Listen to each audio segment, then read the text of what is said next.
ready to laugh until you cry. Nick Swartzen, the hilarious star of Reno 911 and Grandma's Boy, is bringing his side-splitting stand-up to the State Theater on January 10th. Don't miss your chance to hear his outrageous stories and unforgettable jokes live.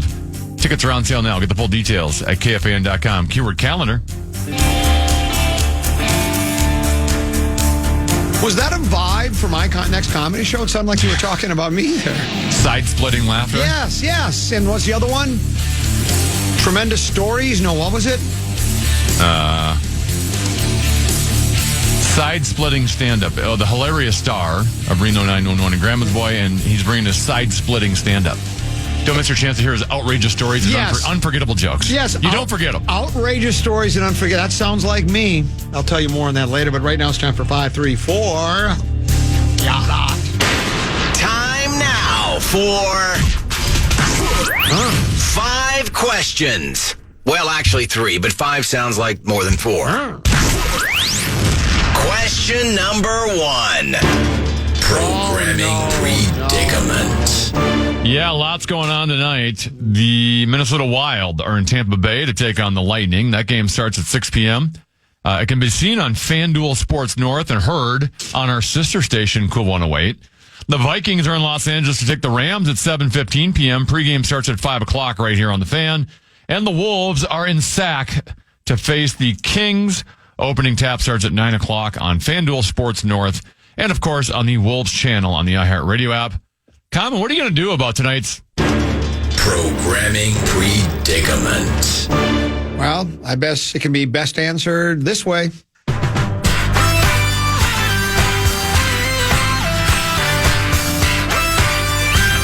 about to say something controversial. That's interesting. I've actually kind of weaned myself away from Rockford Files. Well, there's 6 seasons. And so I don't know how many episodes. You've seen them all 5 times? Well, I've seen them all like 5, 6 times now. And so... And I'm not going to try to pretend that every single episode's the greatest thing ever. So I know the ones that I really like, where I like some of the dialogue or the guest actors, and I'll watch those. Other ones I just go, nah. But then I got into the baseball playoffs for a while. Then we got Monday night football and Sunday night and Tuesday a lot of sports going on. Yeah, so I've been watching a little bit more sports. But again, it's Vikings, yeah, for sure. They're all big at this time of year, especially where they're at right now. So I'll watch Vikings. I'll keep my eye on Wolves Wild, but I'll be watching the Poiple tonight for sure. Well, if you're done with Rockford Files, what are the chances I could have you at least watch the first episode of The Office and see how it goes? Well, I've actually watched The Office. Oh, have you? Well, because Deuce loves the show. Deuce is... Oh, it's spectacular. Yeah. And I have watched it, and I do like it. I'm not a... what am I, It's not side-splitting laughter. Right. No, not like my comedy show. No, it's not like that. I'm a what's the word? I'm like a fanatic for it, but it is good. The other one I probably watch a bit more of, and it's the one that Rosen likes so much, the Larry David one, I'm Irresistible. No. The hell's the name of it? I forget the name of it. I've never actually watched it. I told Rosen I watched a couple of the episodes when I was on the plane. Yeah. It's called... We should know this. Of course we should. Is it Always Sunny? Is that what it is? Or is that a different one? No, it's called, Pardon the Interruption. No. Oh, Curb Your Enthusiasm. Curb Your Enthusiasm. Curb Your Enthusiasm, which is pretty good. It's I like it. So I might start branching out a little bit. Oh my gosh. You are above average. I mean, because I will admit, watching reruns of Gilligan's Island, Hogan's Heroes, Andy Griffith. I love it. Trust me, I still do. You're at capacity. I'm at capacity. I think it might be time to branch out a little bit. Maybe get into It's a new you. How about if I get into a little Green Acres and Beverly Hillbillies? Now that would really be letting. What about Saved by the Bell? Is that with Screech? Yes, he is on the show. Yeah. Didn't he pass away recently? He did. Yes. Yeah. I think I'll pass on. You probably should on that one. On the Save the Bell. Question number 2. NFL No Huddle. Common, if the NFC North is the best division in football, what's the second best division? The thing I don't like about No Huddle, I can't really eat during No Huddle. No, it's just it's fast-paced. Rapid fire.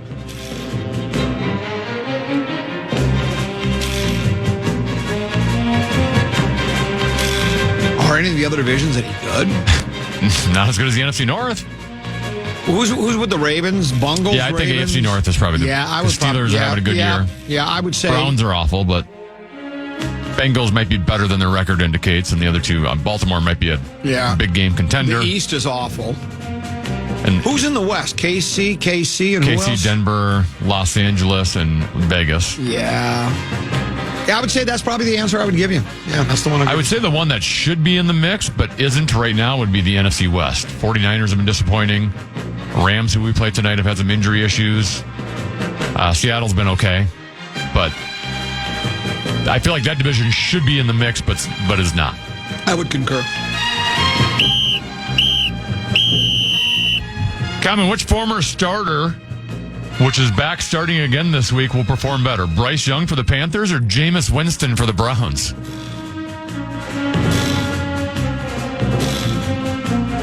Would you say the Browns have an overall better team? Yes. Then I'll go with the Browns just because of that. Horrid quarterback play. I would just go with the Browns because Andy Dalton apparently hurt his pinky or something in a car accident, so that's why he's not starting. I came up with a nickname for Andy Dalton. What's that? Red Rifle. I love it. Thought you would. Aaron Rodgers is closing in on 41 years old. His knee has been swelling. He's also had an ankle injury, and now he has a hamstring problem. Common, will Rodgers make it through all 17 games this season? Well, it's an interesting question, so I'll answer it first. I think probably not, because he is getting battered and bruised. I also think if the season gets out of hand, like let's say, which it kind of already is. What is their record right now? I mean, they're definitely 2-4. Are they 2-5? Yeah, and so how much you want to keep trotting yourself out there if you're. I mean, he's had the wine. Yeah, the they're women. 2-5. He's had the wine, the women, and the ayahuasca. And they were 2-1 at one point. Did you like that line? He's had the wine, the women, and the ayahuasca. Do you think it's possible he's always had injuries like this, but when he's not playing well and the team's 2-5 and he's not the same, as he intentionally kind of leaking, oh, I'm beat up here, I'm beat up there? It's possible. To make excuses? I also think the reason he's continued to play, obviously, he had the one big game win in 2010 with the Pack. He's on a 14-year dry spell and not even getting back to the big game. And I think once you taste that, look at it seems to me Rodgers appears to be a guy, like a lot of athletes, there is some concern for their legacy, where they rank in the pantheon of players. And Rodgers, everybody says surefire Hall of Famer, and he is. You don't win 4 MVPs in a big game and not get there. Yeah. But I think just for him only having one, when you got Brady's got 7, there are a number of quarterbacks that have 2 and 3 and whatever. And 1 is nice, but I think he's wanted to win one more time. That's why I think he just keeps playing. And I believe he thought last year there was a good chance he got knocked out. He was probably thinking that this year. But and you keep playing too, because $40-50 million gets you a lot of ayahuasca. True. That'll get you a lot of ayahuasca. So there is the money part of it too. So, but yeah, my guess is he doesn't get through it. No, probably not. Question number 3. Time now for an in-depth look at the state of hockey.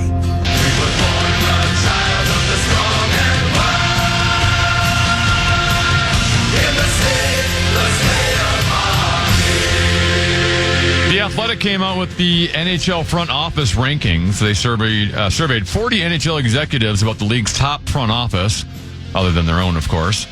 Dallas Stars ranked 1, Tampa Bay Lightning 2, followed by the Florida Panthers, Vegas Golden Knights, and Boston Bruins. The Wild came in as 14th. Common, do you agree with the Wild basically having the best of the lousiest of the best front office in the National Hockey League? I can't speak for that because I don't know the others. I will say this, much like the Liberty stole our 5th WNBA championship, the Dallas Stars stole our front office. Yes. That's our front office. It's not Dallas's, that's ours. And they stole a Stanley Cup from us, and they stole a cup from us as well. And the Lakers stole things. Everybody's stealing things from us, and it's not fair.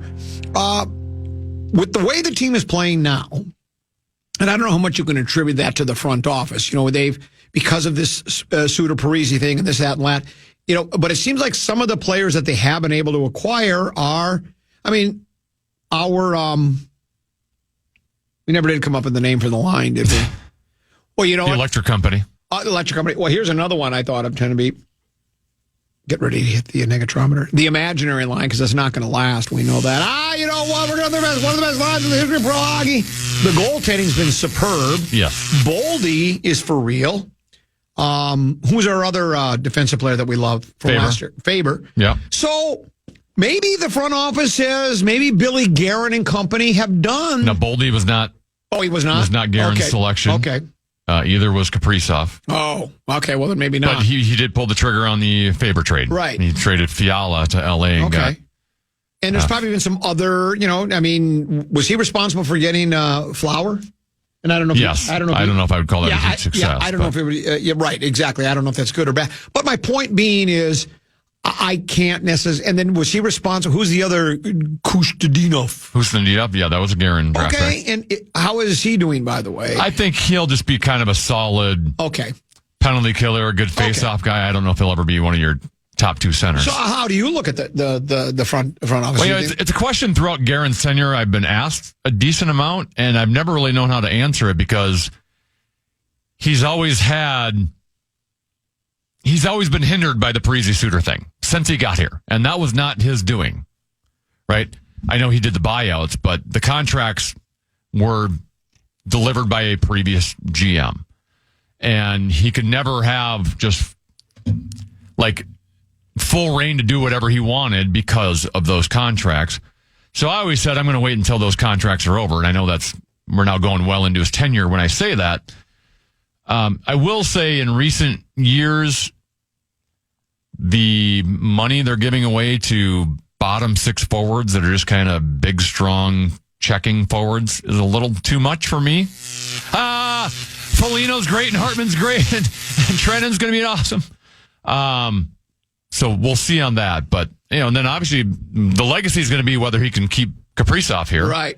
And then build a contender around Kaprizov. So I think it's still to be determined with Bill Guerin, which might be weird saying that because he's been established here for a long time. And I think a lot of it will depend on?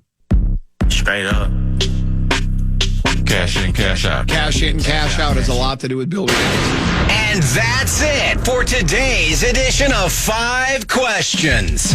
Well, actually, 3 questions, but 5 sounds like more than 4. If I had the genie's bottle, Tennessee, and could rub it right now, and the genie would pop out and said, you could have 3 wishes, I would wish for 3 more wishes. The next one would be, no, not that it would be 7:15, but that it would be 2:15. I wish Rosen was with us right now. I'm so looking forward to Mark Rosen joining us from Los Angeles. I'd rather go to 3 o'clock, but if you want to say 2:15, you go ahead. Well, there you go. And then, of course, Deuce will join us for Spread Swing at 2:30. Tennessee's got a keyword. Yeah, the fan and 2 men in a junk truck want to give you a shot to put $1,000 in your hand with our national cash contest. Just enter the keyword deposit at KFAN.com right now for your shot at winning. That keyword is deposit. Enter now at KFAN.com.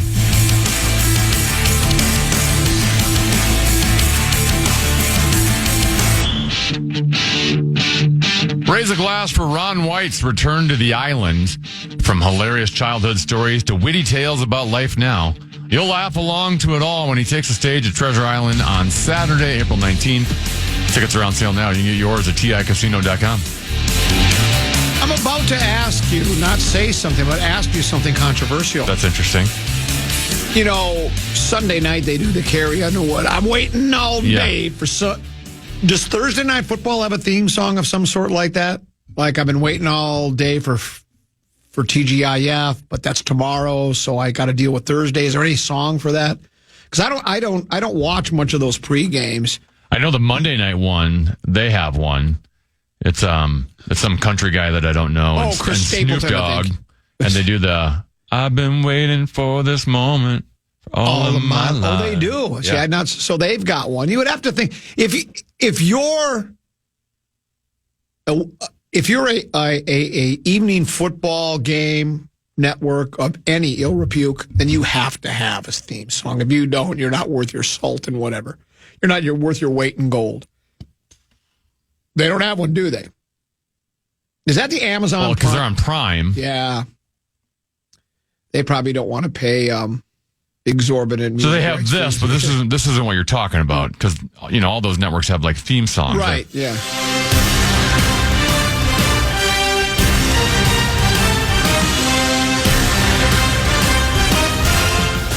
Does that get you excited? Did you run through a brick wall for that, tend to be? I'd rather play one of your montages. I was going to start a game. This is something that's it's interesting. It's we need to get an open for List Radio because we do a lot of it. List lazy radio. This isn't necessarily, well, it's sort of a list. It's one of those clickbait stories. It's a CBS Sport. They're the best at these. CBSSports.com. 2025 Super Bowl odds, ranking 7 NFL teams with the best shot at winning the big game. So they've narrowed it down. They figure like there's 7 legit, and that. So I mean, somebody can come out of nowhere. We get that, but it probably sounds about right. Of those 7 teams, they still list the Kansas City Chiefs as having the best chance to win the big game. And that makes sense. 3 in a row. And I guess it does, even though, I talked about, we had that, and that still grinds at me that I had to pay you $3 when I was proven wrong for the first time. I'm rarely wrong, but it goes back to that debate where you just had an offhanded comment, well, the Vikings might be the number 1 team in the power rankings. And I looked at you and I said, well, you're out of your mind. What are you talking about? The Chiefs are undefeated, and I know the Vikings are, but they're the 2-time defending champ. Well, then next power rankings came out, and the Vikings were ranked as number 1 in a couple. But as I'm looking at the Chiefs, I guess last year was sort of the same, though, I was going to make up that point. Yeah, because last year they were 11-6, and they didn't dominate much last year, right? Their offense was middle of the road the entire season. So it's been, and out of all the Chiefs teams we see, last year was probably their worst offensive performance, at least through the regular season. And it's been that way this year, I think, for the most part too. And maybe obviously a lot of that has to do with, we talked about it yesterday, with Pacheco out, and now Rashee Rice is out, and Hollywood Brown. But here, I guess, you know what that really is? That is a testament to how much of a difference a quarterback like Mahomes can be. Because I saw these notes, and maybe, did we talk about this yesterday as well? His fourth quarter numbers when the game is on the line. Gut check time, right? He finds ways to get his team in a position to score the winning points, and that's been the difference. They have the Lions as the second. They have the odds for and you understand odds better than I do. Yep. Kansas City plus 425. What does plus 425 mean? It's basically, so it's, if you bet $100, you would win $425. Okay. If you want to go from an odds, plus 400 would be 4-1 odds. So it's slightly more than 4-1 odds. Detroit Lions current Super Bowl odds are plus 750. Plus 750. And I would agree with that, especially given the state of the NFC. Detroit's strength of victory sits at 531, third best in the NFL. The Lions are the team to beat in the NFC through 7 weeks. Would you concur with that? It's hard not to. Yeah. They're tied for the best record. They just beat the 5-0 Vikings. The defense actually played... Mm-hmm. And I don't know why I going into the season, I was terrified about the Lions defense. Not in a good way, in a bad way. It was because I just didn't think the additions they made they didn't have a real blockbuster one where you go out and get a guy where it's like, whoa, big free agent signing, get one of the better players in the league. And maybe they weren't in a position to do that. Maybe nobody's available, whatever the case may be. But they played a little bit better. They have the Ravens. I will say because of where I was sitting at the Vikings-Lions game, it was like watching the All-22. Yes. Right? Typically I watch on television. I can't see the All-22. That is correct. And I'll tell you what, as brilliant as Jared Goff was, and maybe as mediocre as Sam Darnold was, if you're watching from that view, Goff seemed to have open receivers to throw to. Yeah. And Darnold did not have a whole lot. Now, he missed some throws. He wasn't perfect. Obviously, he made some bad plays. But there wasn't a lot of hey, that's who you should be throwing to. Right. Like gimmies for Sam Darnold. Well, and I told you about the text exchange I had with Ben Lieber, and I don't think Ben would mind. I don't think he thinks these private text messages. But when I said, I texted him, and I talked about this Monday, where I said something in effect, it seems like Ben Johnson, basically, there wasn't much that B-Flow did that Ben Johnson didn't have an answer to. And what Lieber said, he goes, yep. He goes, because of the way the Vikings, they do like to blitz a lot and stuff, if you pick it up, you're going to get beat a lot. You just are, because if you don't have as many guys in the secondary. Mm-hmm. And if you got talented receivers like Detroit does and guys that can catch it out of the backfield, you're going to have, like you say, guys are going to be wide open all the time. And so Amon-Ra St. Brown just knows how to get open. Right. Yeah, well, he does. Yeah. Exactly. And did you see him do it again? I brought this up before. He knows just to go down a lot of the time. Some people say, no, you got to put your head down. If you've got 16 yards and a first down, you don't need to get 18. Chris Carter did that all the time. You don't need to get 18 yards, because when you go for those last 2 yards, that's where usually 3 other guys come to help out, and you get your knee torn to shreds or your ankle snapped. There's no reason to do it, and he's smart at that. So they've got the Ravens at plus 600. I was going to say Baltimore should be next. And they have the top offense in football. They rank second in points per possession and first in yards per possession. They're first in the NFL in points per game, 31.1, yards per game, yards per play, rush yards per game, net yards per attempt, and yards per carry. And then it says Lamar Jackson and Derrick Henry are on pace to combine for 3,000 plus rushing yards between a quarterback and a running back. You look at those offensive numbers, it's hard for me to believe that to not feel like maybe the Ravens are the best team in pro football. Since from like week 3 on, they've looked like the best team in football. Yeah. They got off to the awful start. They had the bad loss to Vegas. They lost to Kansas City week 1, but I'm going to pick up on this on the other side of the break, because there's something that's, I think it's got me annoyed. Now, not quite as annoyed as the Liberty stealing our title, WNBA title the other night, but I'm still annoyed by it. We'll take a look at that next. Common Man program on the Fan.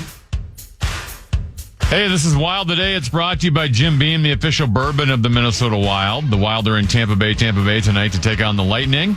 Ryan Hartman, who has been day-to-day with an upper body injury, did not skate today because he's sick. Marc-Andre Fleury will make his second start of the season tonight.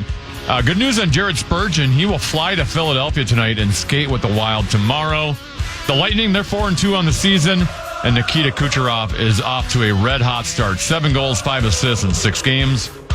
Wild and Lightning, 6 p.m. tonight at Amalie Arena. You can hear this game on our sister station, Cool 108. That was Wild Today, brought to you by Jim Beam, a crowd pleaser since 1795.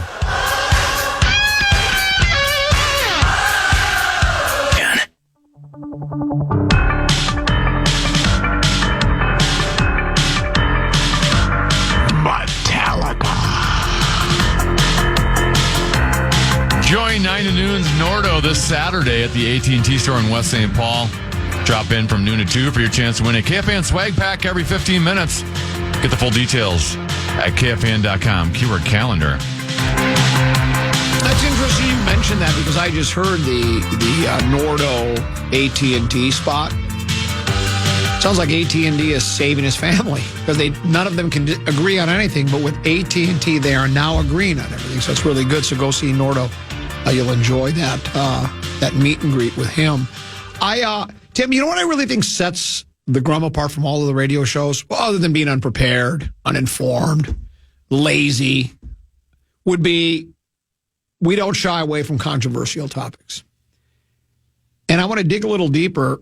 We broached the topic of theme songs for Sunday night, Monday night, Tuesday night, Thursday night football. I want to talk about the Sunday night, waiting all day for Sunday night. I haven't gotten sexist in a long time, so I'm going to do it now. At the risk of having people protesting outside the radio station here. My wife she's not a football fan. I mean, she likes the Vikings, and she'll ask me how they're doing, and if the game is on, and she's, rattling the pots and pans, she'll be there, but she's not, it's just not her thing, right? Yeah. But if there's a Sunday night game on, and Carrie Underwood is about to sing the theme song, my wife will stop whatever she's doing, sit on the couch to watch Carrie Underwood. Is there a male in America? Now, again, look at Tennessee, I'm the Radio Romeo. I'm the dream of the everyday housewife. There's no switch. You can't turn it off. I've created for my loins, et cetera, et cetera, et cetera. There was an old song by, who did it? I'm a girl watcher from the 60s. I'm a girl watcher, watching girls go by. So I'm very appreciative of an attractive young lady or middle-aged lady in the case of Carrie Underwood. But there's not a male out there that drops everything to watch Carrie Underwood sing I'm Waiting All Day for Sunday Night, is there? It's maybe your husband. It's a female thing, right? Oh, you stop for that? I said maybe Carrie Underwood's husband. Yes, right. Mike Fisher. Right. Yeah. I thought she was married to Luke Combs. No, who's Keith Urban? No. Who's Keith Urban? Isn't one Blake Shelton. Blake Shelton is married to Keith Urban? That's weird. I didn't know that. I'd have done wrong with it. It strikes me. It's. My wife used to do that when she first started out. Now I think she's gotten a little bored with her because how long she's been doing it 5, 6, 7, 8 years now. And I don't think it changes from game to game other than they just drop in. They change the highlights. Yeah, and they drop in the different. I don't know if she mentions the opponents in the game, but anyway, it's controversial. I know it's going to create a lot of phone calls that you're going to have to deal with, or maybe the front desk, but I just had to say it. So going back to the CBS Sports List Radio about ranking the odds of the 7 teams they feel like are legitimate Super Bowl contenders. After the third, it was Kansas City, Detroit, and Baltimore. Yep. Coming in at number 4, Tennessee, at plus 1,400. Who do you think it is? Buffalo. Mm-mm. Don't say Green Bay. Green Bay. This is a team worth watching. You've got to be kidding me. As November and December hit, especially since the Packers have gone unnoticed with the early season success of the Vikings and the Lions in their own division. Green Bay has won 5 of its last 6 since losing to Philadelphia in Brazil to start the season, and 2 of those wins were with Malik Willis at quarterback. The Packers are getting explosive plays from Jay Love, who's averaging 3 touchdowns per game, 1.6 picks per game this season, both most among qualified passers. Green Bay is 10th in points per possession, 10th in points allowed per possession, proving the Packers are good across the board. The late season games with the Lions will be a telltale sign where the Packers stand, but Green Bay is one of the best teams in the NFC. How do you... Did the CBS Sports, do they realize the Vikings beat the Packers earlier this year? And Jordan Love played that game. That wasn't a Malik Willis game. That is correct. But apparently we're not getting any respect. Buffalo Bills are at 5. Yeah. They are at plus 1,000. And again, the Bills are going to be contenders of the AFC with Josh Allen, a quarterback, even if they have trouble getting over the hurdle of Kansas City, blah, blah, blah. Then finally the Vikings at 6. They're in it, so they are at least in it. They have plus 1,400. Now, what would that mean if I really had a lot of 14 to 1 odds. 14 to 1 odds. So for every $100 you bet, you would win 1,400 back. Would you call that a value bet or not? I mean, for a team that had the best record in football until a week ago and still competed quite well with a team considered number 2 on this list. What's the minimum bet you can make in Vegas? Could I put like $4 on that? Or they wouldn't take that probably, right? I'm not sure what they do for minimum, if there is a minimum bet. They'd probably say, why don't you move on down to the circus? Here's what it says about the purple. The surprise team of the NFL, except for PA, because as you know, he said he doesn't feel this way very often, but he thinks this is a Super Bowl caliber team. But remember, he doesn't say that often about the Vikings. The surprise team in the NFL through 7 weeks has earned the benefit of the doubt. Minnesota is just 1 loss this season. That was a well-fought game with Detroit that saw the Vikings lose via field goal with under 30 seconds left. Vikings also beat the Texans convincingly, and the Packers, as their .486, their .486 strength of victory, is 6th in the NFL, 3rd in the NFC.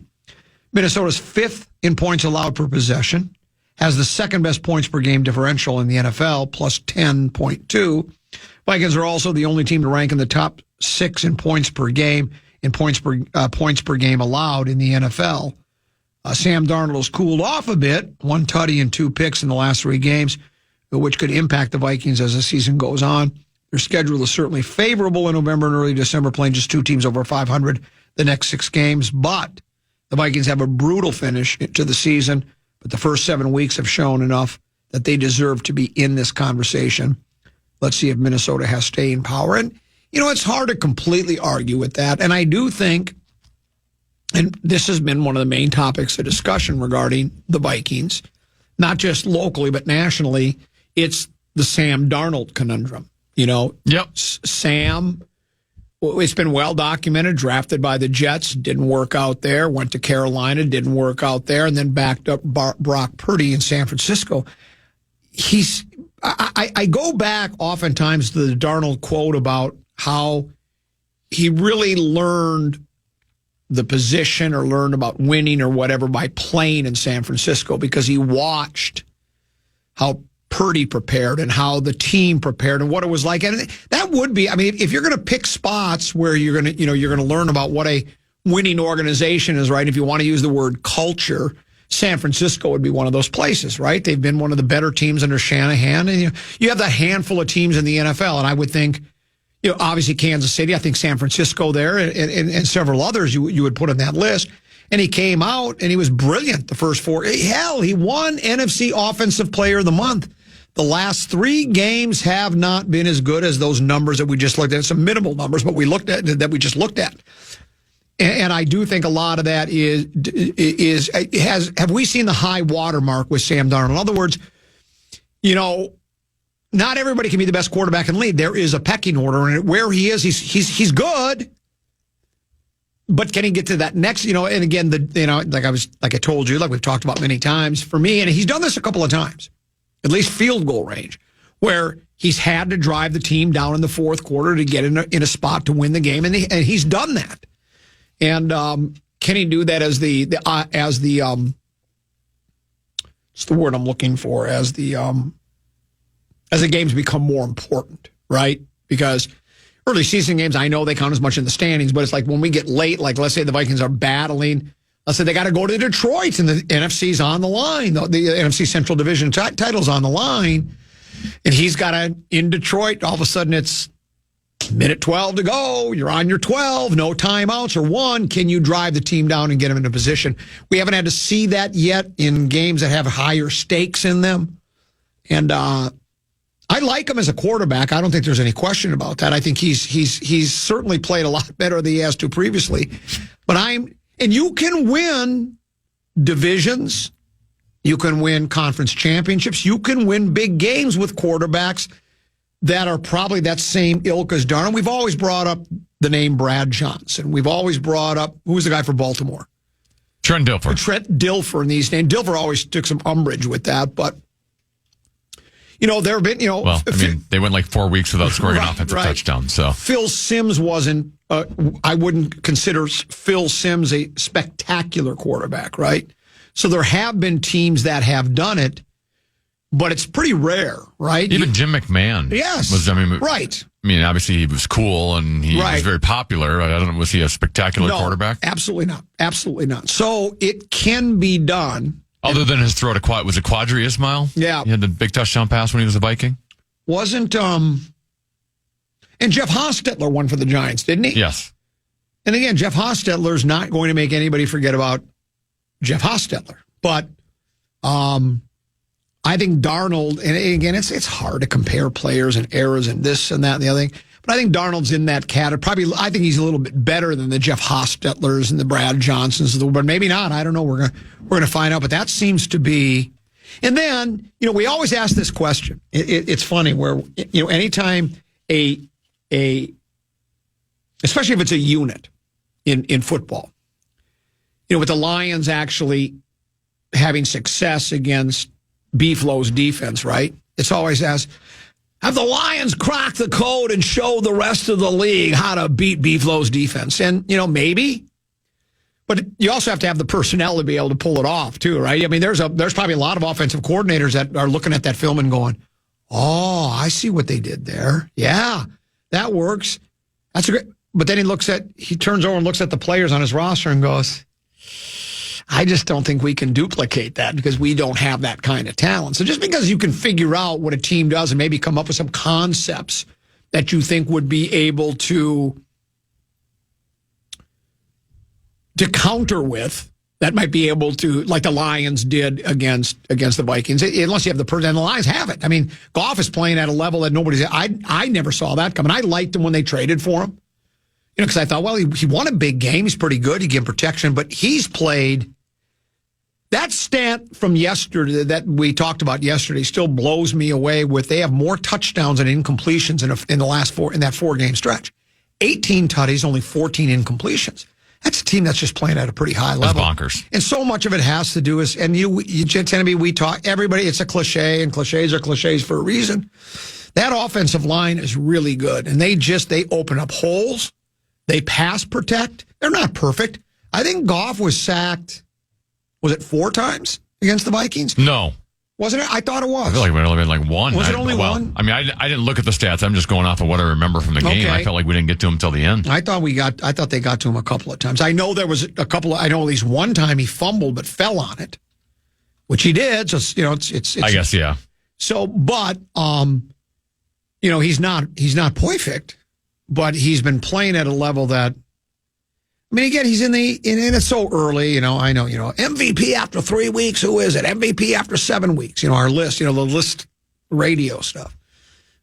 But he certainly, his name has got to be in the conversation to this point, because he's played extremely well. We talked about he have so many weapons, which leads me to tonight's game with the Vikings.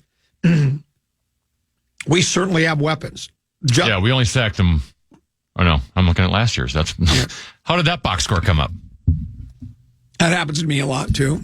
Why would that come up first? I don't know. It happened. I write Vikings Lions box score. Yeah, trust me. The game from January 7th pops up. You have to actually put 2024 in the date sometimes. Which leads me to tonight's game. The Vikings have difference-making impact players on offense. I'm not sure the quarterback is that guy. He has been on occasion, and they're 5-1. Yeah, you're right. We sacked him 4 times. I feel like we didn't, but Van Ginkel got him twice. Yep. Grenard and then Pace. And they sacked Darnold 4 times. But their running back is very. I had my doubts.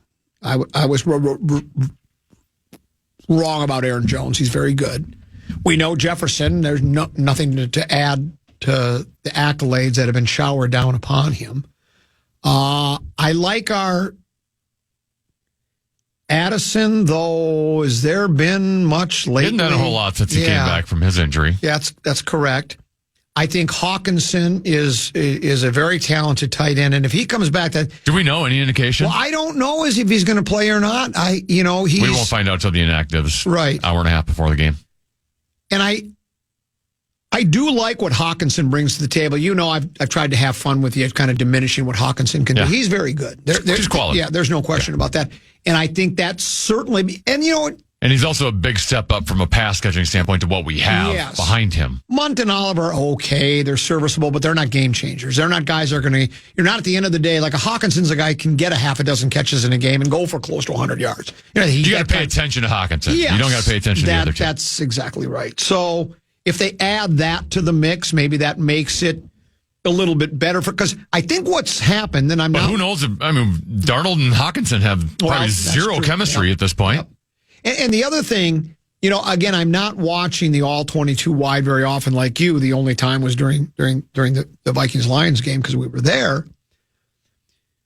But is this lack of productivity? And when I say lack of productivity he's JJ. It's not that for ordinary wide receiver, those are probably pretty good numbers. But for him, we just expect, he's got more yardage at this point in his career than any other wide receiver that's ever played the game, for crying out loud. So when he's only got, and you played the soundbite of him, he's a little annoyed at it himself. He's only got one game with over 100 yards. And is that because Darnold can't get him the ball? Is that because the other teams just basically are kind of saying it's the old, beat us with somebody else? We're not going to let because JJ, if you'll notice, it still seems like most of his catches, he's got two guys draped over his shoulders. So are the opposition teams just basically saying, we're going to take JJ out of the game as best we can. He's still going to get his catches, but that's what we're going to do. And if you're going to if you're going to beat us, You're going to have to beat us with Speedy. You're going to have to beat us with Jordan Addison. Or you're going to have to beat us with Johnny Munt. Because we're not going to allow Justin Jefferson Former to beat LA us. Ram Johnny Munt. Yes. Revenge game for him tonight. We're not going to let Justin Jefferson be the difference in the football game. That's kind of been it, yet the Vikings have still been able to find a way to win. So you can look at those things as encouraging or discouraging or whatever you want. But I think, and it's probably kind of goes without saying, because it was, look at Notorious D.I.G. told us, quarterback's the most important position, not just in football, but in all sports. In Darnold, maybe the numbers, I don't know, but like you and I like to do that, pass the eye test. Just watching him play, it's not quite. He had the incompletion on the 2-point conversion and the incompletion when they were trying to extend that last drive and get a first down. Those just go down in the stats as incompletions. That's all it says. Oh, it was another incompletion. But when you see the impact it had on the game, they become big plays where you go, wow, that's not a good miss. And it's not like he was trying to throw a 40-yard pass downfield into double coverage. These were passes that shouldn't have been as difficult to make as he was. And I don't know how much more we'll learn tonight, other than if the Rams secondary continues to play like they have all year, this would be like a get well card for Justin Jefferson and Sam Darnold, I would think. I kind of think it's going to be a big game for them. Though, again, Teneby, as you know, it's crazy. Maybe somebody for the Rams gets fired up and he plays well and has a career day. And maybe McVay knows everything KOC is going to do. And maybe they get a pass rush of some sort where the Vikings are having trouble, because if you look at those Pro Football Focus numbers, and I know, like, I remember Zim used to dismiss those. He used to actually mock them. But it seems like our center and our right guard have had some trouble. They rank a little lower on those. Matter of fact, I think Ingram's pretty low on those. I don't even know what all the stats are, pressures per this or whatever the case may be, but that part of our line hasn't been real good, and, teams maybe exploit that as well. So it's a big one tonight, Teneby, regardless of what night you play them. Sunday night, Monday night, Tuesday night. This is Thursday night football. You'll hear the game on this radio station tonight. The anticipation is building. You can feel it. You can cut the tension with a Bowie knife. Or is it a Bowie knife? We're 3 hours away till the pregame. I know it. You could cut it with a Swiss Army knife. Any of the tools in it, even the corkscrew if you wanted to. Speaking of corkscrews, I think I have a screw loose. We'll break. We'll come back. Tap dance for 15 minutes. I'll find another list to take a look at. And then the legendary Mark Rosen live from Los Angeles. And then at 2:30, we're joined by Deuce. I know. What was he thinking? Going to Lincoln for Spread Swing right here on the Fan.